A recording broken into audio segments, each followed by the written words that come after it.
is the importance and the popularity of this event. Chris, it was raining there. Were you hoping it was going to continue?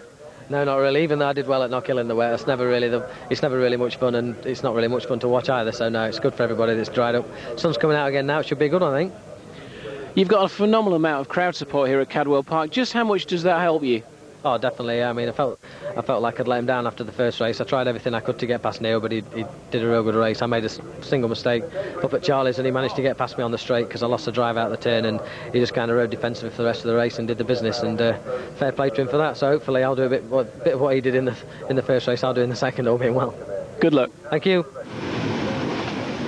Round 18, and although Chris Walker said the sun is out, it has rained very heavily between the races, and there are some extremely damp patches. And of course, Cadwell Park in the wooded section, you can see the water on the circuit for yourself. There's a dry bit here, of course, because it drains well, but once they get back into the wooded area, under the trees, it's going to be extremely slippery. They are all on slick tyres. They have no choice because the sun is burning. And Neil Mackenzie had a problem. He's starting from pit lane on the spare bike. He's just on the straight, and they're already at park. So Neil Mackenzie, fourth in round 17, is half a lap adrift of the front runners as they get underway for the second race here. And it's Chris Walker again who's got the whole shot, and he is now drawing away. He knows full well that hunting him down will be Neil Hodgson again. A better start by Steve Plater, fourth for number 22 on the Kawasaki, fifth in qualifying, fourth in this round 18 start. Can Steve Plater, I wonder, hang on to it? Here he is.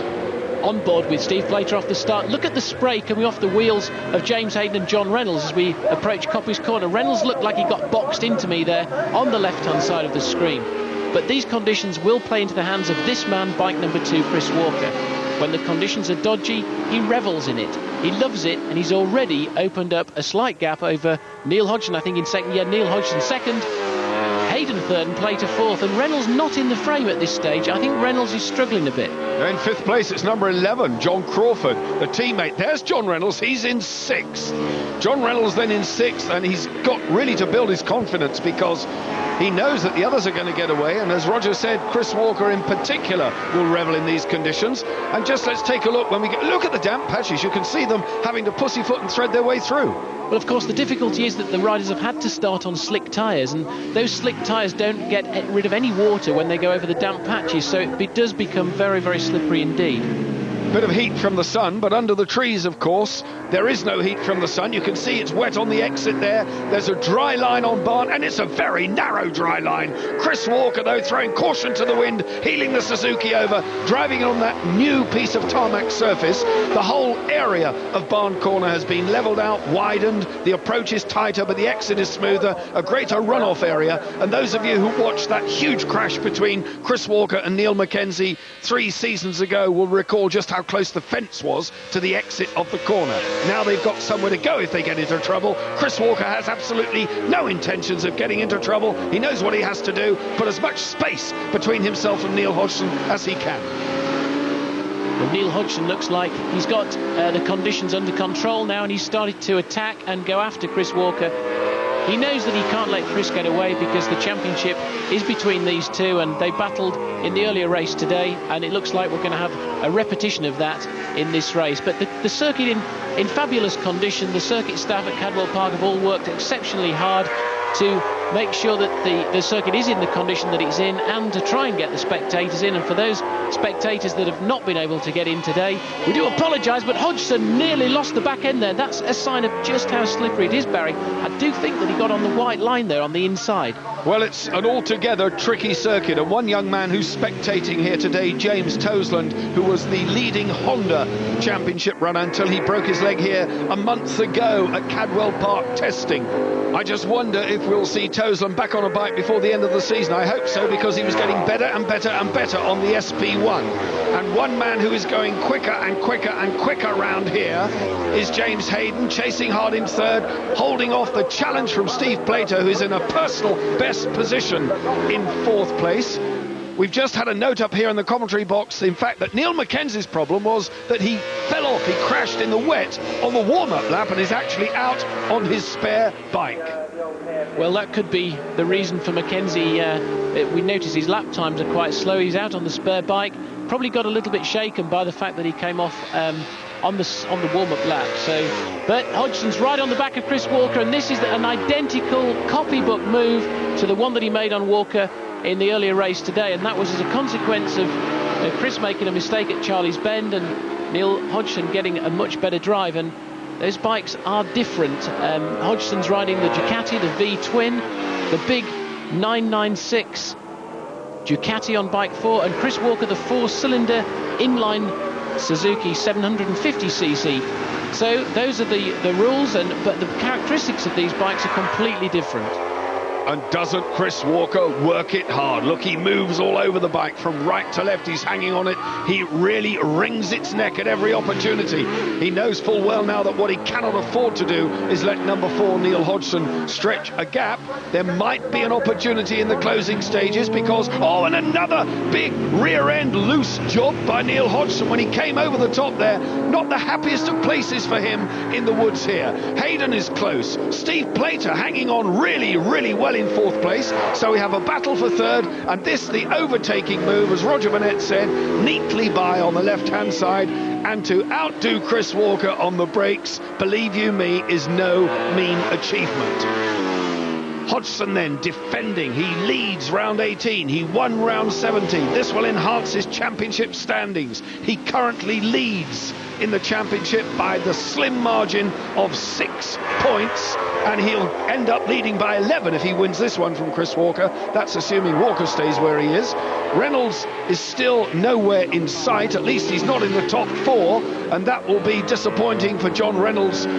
Where's Plater? Oh, Reynolds is 4th. Plater has gone missing. Clearly the Kawasaki rider made a mistake, and now Reynolds is past and hunting down his teammate James Hayden. Well, I noticed from the monitor that John Reynolds is setting fastest laps every time he goes around the circuit. He's not achieved the lap time that he set in the earlier race, which is the current lap record, but he's getting close. So John Reynolds is the man on a charge here, and he will be able to see up ahead of him his teammate James Hayden. He will see Chris Walker and Neil Hodgson. He's really going after them now.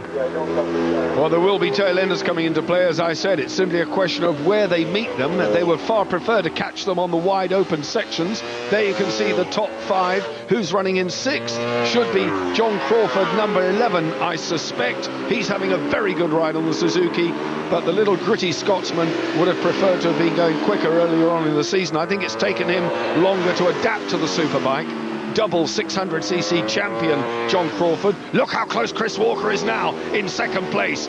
He's not letting Neil Hodgson get away. James Hayden riding remarkably well in 3rd, and now we have a 3-man scrap for the lead, and we have a 2-man scrap at the moment for the championship lead. Even if Chris Walker were to get past Neil Hodgson, he could not head him in the championship, but they would go home in exactly the same position that they came here in, just 1 point separating them. That will be on Chris Walker's mind.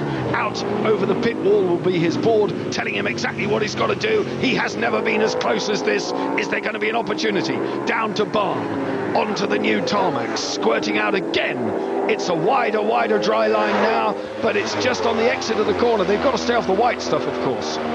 Well, onto the final lap now, so it's now or never, and Chris Walker's lining up Neil Hodgson. Sparks coming off the Suzuki. He's trying on the inside. Hodgson chopped across the front of Chris Walker, and in my book, Chris nearly fell off the side of the bike there, lost the back end again. Look how much ground he's lost in one corner, and it's going to be very difficult now for him to get back at Hodgson. Well, Chris Walker must be thinking, that's it, it's all over. Half a lap left now of Cadwell Park.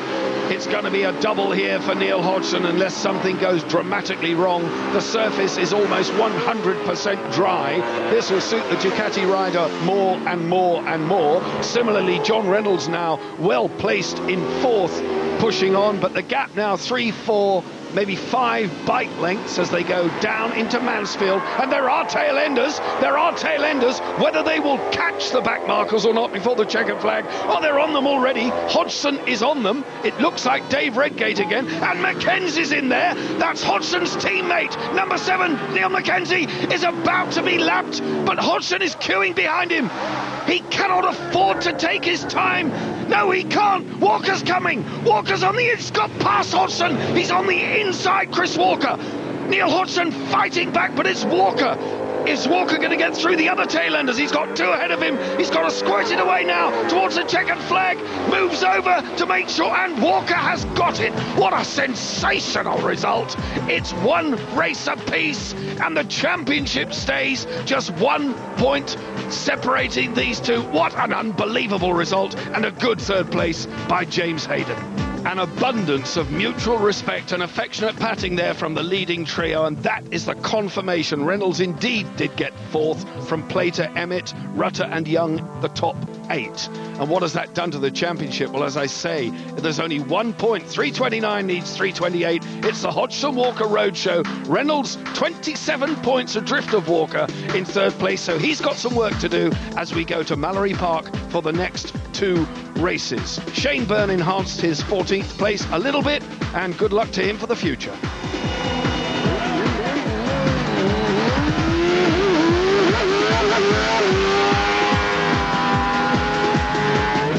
Chris, maybe the back markers didn't help you in the first race, but they certainly helped at the end of that one. Yeah, definitely. I saw another orange decay and I thought, oh no, not 2 of them. And, you know, fortunately for me, it didn't play a bad part, you know, they kind of helped out a bit. Just like Neil in the first race, the back markers sometimes go your way, sometimes go the other. So, no, I mean, really, really chuffed. I never gave up. I tried to get him into Charlie's and I actually lost a lot of ground, and I thought, well, it's all over. But I could see the back markers up on the distance and I thought, keep your head down, keep your head down. Unfortunately for me, it paid off. Neil, 2nd there, disappointed? Yes and no, you know, I know Chris goes well around here, so I've lost nothing to him, and that was the main thing really. You know, I could have come away, you know, losing 10 or even more points for him this weekend. I know it's his favourite track and he's very strong around here, so, you know, I've come away, none of us have gained anything. 2 brilliant races. What can I say, last lap, very difficult. Probably made it worse because it was my teammate and I didn't want to do anything stupid, and I went out break Neil on the wet line, and Chris was just on the inside, and all credit to him, he squeezed it through.